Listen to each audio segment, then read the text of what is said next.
Hey guys, so we are now in a new format with Cyberstorm Access being legal, so as usual I thought I'd go through what I think are the top decks of the current format, but also provide a cost breakdown of these decks so that you can make an informed decision on which deck to pursue for the format. And so basically what I did was essentially I picked a topping deck list from whatever regional or higher level event, and then just actually looked up each card by card on TCG Player and just mapped out all the prices. And before some of you say, well, there's some websites that can just do all of that for you, I was finding that they're not accurate, so I decided to do it manually by myself and just look up every card. And before we continue, a big thanks to my sponsors as usual. Links and discount codes for Yu-Gi-Oh! Supplies in the description below.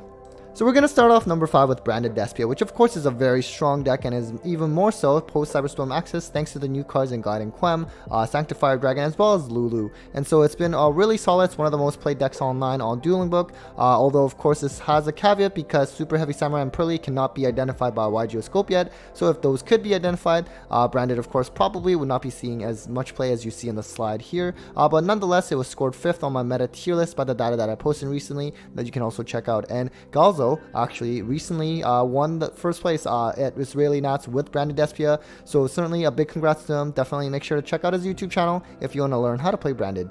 Now in terms of the deck list, this was his Galzo's winning deck list, and so with Branded it's been predominantly known to have a lot of engine pieces in its deck and a very small room for non-engine cards. And so in terms of the deck, this particular list was around $500 USD using TCG Player prices for the lowest rarity possible. And so right now I would say Blazing Cartesia, they're pretty expensive and certainly going up, and he's playing at 2. You can technically get away with 1, and it was played at 1 for a lot of the cases in the earlier days of the last format, but nowadays I think a lot of players are going towards 2, but you can get away with 1. And Guiding Quem is also kind of hefty, and Lubellion is still pretty hefty despite the fact that for the most part everyone's playing this just at 1.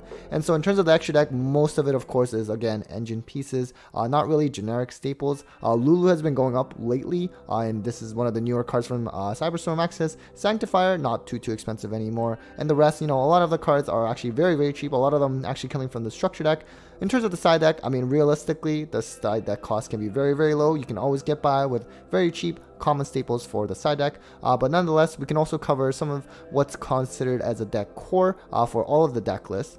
And for Branded, this is sort of what I label as a deck core. Of course, it can be a little subjective in terms of what you count as a deck core, but for Branded, I think it's a little bit more straightforward, and again, a lot of pieces that are considered as kind of engine that you have to get. And this list, this at least core deck of cards, $350, kind of hefty. Certainly not the best deck right now, but definitely up there in terms of again at worst tier 1 or at the best of tier 2, sort of in that middle range. Certainly a really good deck. Does require a good pilot to do well though, but it's a really fun deck. Konami certainly has shown a lot of support for this deck, so I think it's a pretty good investment too, but certainly up to you. And if you're like Galzo, you can always max rarity this deck with like Starlights and Altis. It'll probably set you back like $5 million, but you know what, they do look really nice.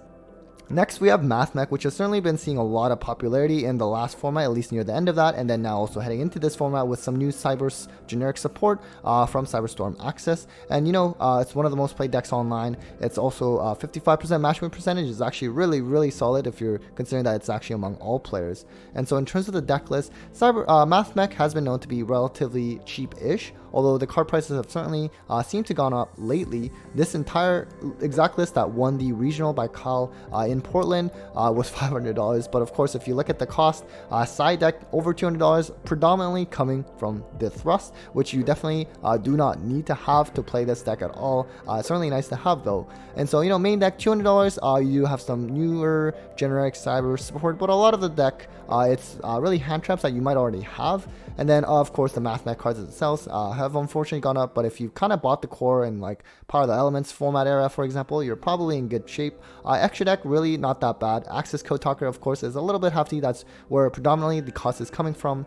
And in terms of what you would consider as a deck core, these list cards that I listed, $130. When I did this breakdown a few months ago, the Mathmech core was really around $65, so you can certainly see that the Mathmech cards have actually gone up quite a lot in price since then because it's just a good deck. And I'm not even including Access Code Talker in this core price, even though I really wanted to, because unlike other generic other decks that play Access Code Talker, this deck kind of uses it more so as its strategy going second. But nonetheless, if you're in the market to try to play the next tier 1 deck, but you want to kind of play on a budget, Mathmech might be one of the options for you.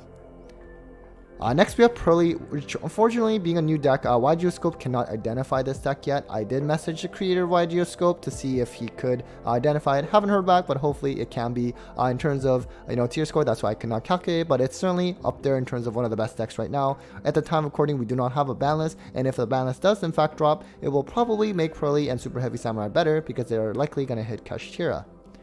Now, of course, the downside of Purrely is that it is not a cheap deck at all. If you look at this exact list, it was close to $800 USD, although, of course, if you look at the main deck, a lot of that cost has to do with the fact that he's playing triple Kurkar, for example, and this is a list by Will, who won a regional, actually, with Purrely. And so, Kurkar has been going up a lot lately. It's certainly really expensive. It's a really nice card and a good card to have in this current format, but realistically, probably just wait for the reprint instead, considering its price. This deck can also fit a lot of kind of flex spots, hand traps, or board breakers, for example. But you know what, the Purrely cards themselves is actually quite expensive. A couple of the spells are pretty expensive, and Purrely itself is like $40 each, and unfortunately coming from a set like I believe Amazing Defenders, which kind of side sets where this one I don't think was probably not open that much, and so a lot of the card prices are pretty expensive. Extra deck kind of hefty, but really majority of that is coming from Barone and Excel Synchro, which you might already have actually. And the double Zeus, presumably because of that Kashtira matchup, is still kind of hefty as well. The side deck for this particular list was pretty cheap, but in terms of if you actually look at what quote-unquote deck core, it's still over $300, which is pretty expensive, of course. Certainly not a cheap one, but again, it is a tier 1 strategy, and this is actually a pretty big engine count, and so you have kind of like, you can fill it out with some of the more cheaper hand traps if you want. And if you kind of compare this, this deck core cost is actually pretty similar to what we just saw with branded Despiel. And that's one of the things I like about really mapping these deck prices out, because once you actually look at every single card together, you'd be kind of surprised in terms of how much more or how much less the cost actually ends up being. So in terms of investment, I think Purrely is pretty good, especially it's a new format with a new ban list. It'll only probably make Purrely better in terms of relevancy, because again, they're probably going to hit Kashtira, and Kashtira is probably not the best matchup for Purrely with everything getting banished. And so it's certainly up to you whether, for example, this or branded, both really good options, but definitely kind of hefty in terms of cost, but there are certain other options out there as well. And one of those other options is Superheavy Samurai, which is another new deck that came out in Cyberstorm Access, known for its, explosive one-card combos and also being able to fit a lot of hand traps along with it. Again, a deck that cannot be identified by YGeoScope at the moment, but certainly, hopefully it comes out soon and we get some more data on this deck. But in terms of regional tops, it's actually gotten second most regional tops among all decks, Kashtira being first, and that's actually thanks to Team Set Pass, who you can also check out on YouTube. He's been collecting a lot of regional top data over the last couple of years now.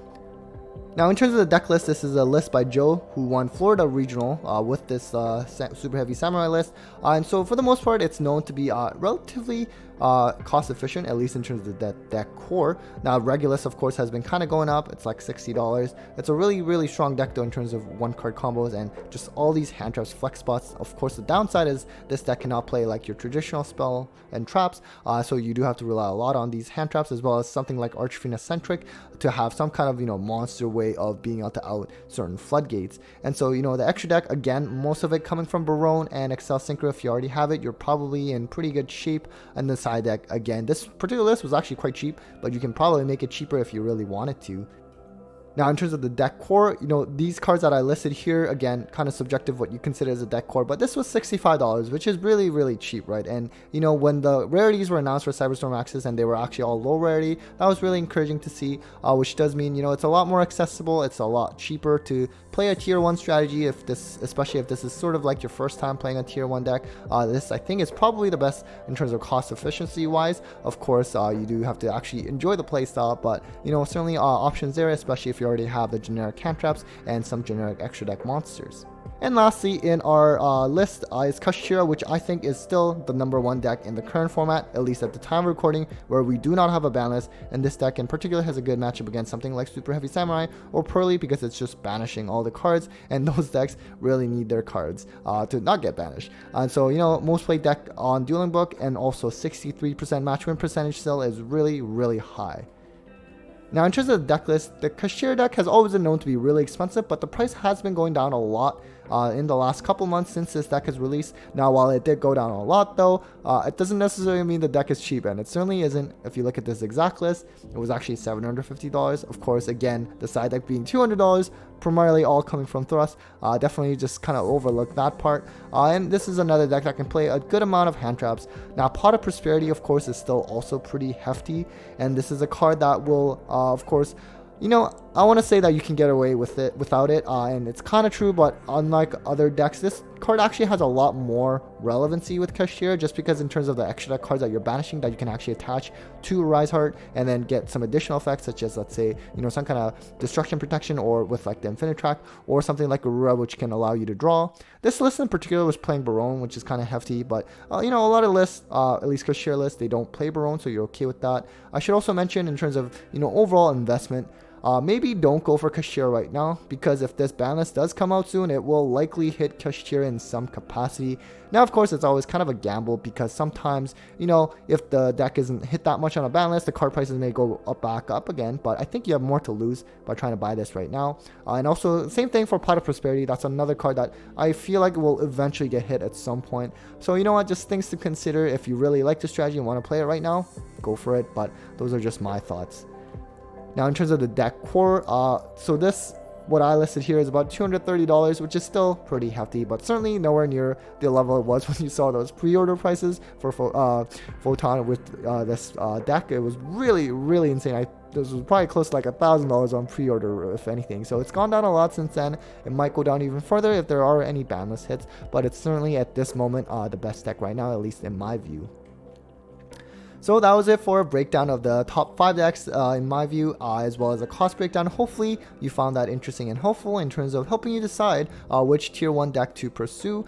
Now, if this video does well, I can do a similar breakdown, but for more so best tier 2/rogue decks, and do a cost breakdown of those, just in case that's helpful as well. So anyways, thank you again so much for watching, and a big thanks to my Patreons as always, and well, take care guys.